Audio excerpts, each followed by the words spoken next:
رجوعي من الموت علشان احكي لكم قصتي ما كانش عشان قصتي اي قصة عادية وخلاص، لكن علشان اثبت لكم ان ممكن اكتر حاجة بتحبوها في حياتكم تبقى السبب في هلاككم.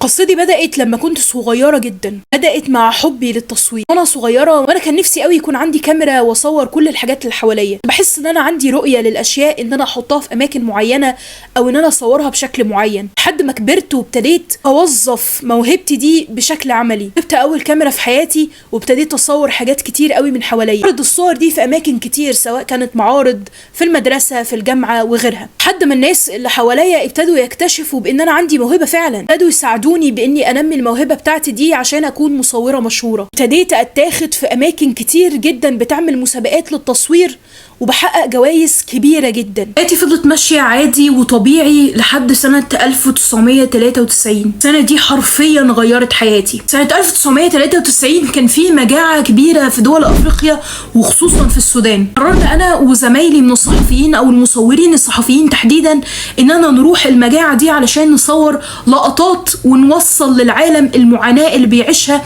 افراد الدول دي. وفي وسط التصوير لقيت بنت جسمها ضعيف جدا، مش قادرة حتى تمشي علشان تروح تاخد من المعونات علشان تاكل، تزحف حرفيا مع ان سنها كبير. وسط ما هي بتزحف علشان توصل للمعونات دي كان في نسر كبير جدا وراها، استنيها بس كده تقع او تبين لحظة ضعف ازيد من اللي هي فيها علشان يبتدي ينهال عليها. كل اللي انا عملته ان انا ركعت على الارض وصورت اللحظة دي بزوايا مختلفة. بعد دقايق بالظبط من استيعابي للمشهد رحت وطردت النسر، لكن ما قربتش من البنت لاننا كنا واخدين تحذير من قبل ما نسافر ممنوع اننا نقرب من اي ضحية من ضحايا المجاعة، انهم للاسف بيبقى عندهم امراض ممكن تتنقل لينا وننقلها احنا بدورنا للناس اللي حوالينا او لشعبنا عموما. علشان كده احنا رايحين بس علشان نحاول نوصل المعاناة بتاعتهم من غير ما نقرب لهم.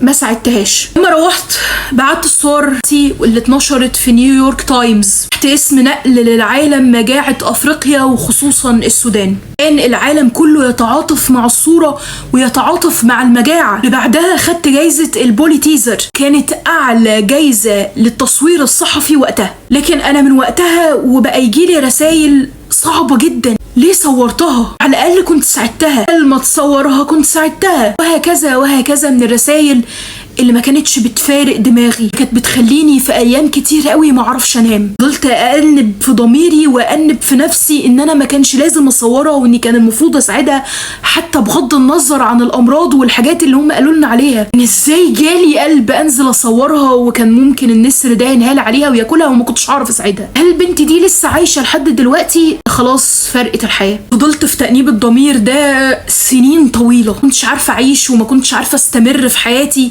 وقفت شغلي ووقفت حياتي وما كنتش بقابل حد، واصبت باكتئاب فظيع على اثره. فرقت الحياه. القصه دي قصه المصور العالمي المشهور كيفن كارت، الوحيد اللي قدر ينقل لنا معاناه الدول الافريقيه وخصوصا السودان بمنظوره او بالكاميرا بتاعته، اللي كان من اشهر المصورين الصحفيين وقتها، اللي مات بسبب صوره.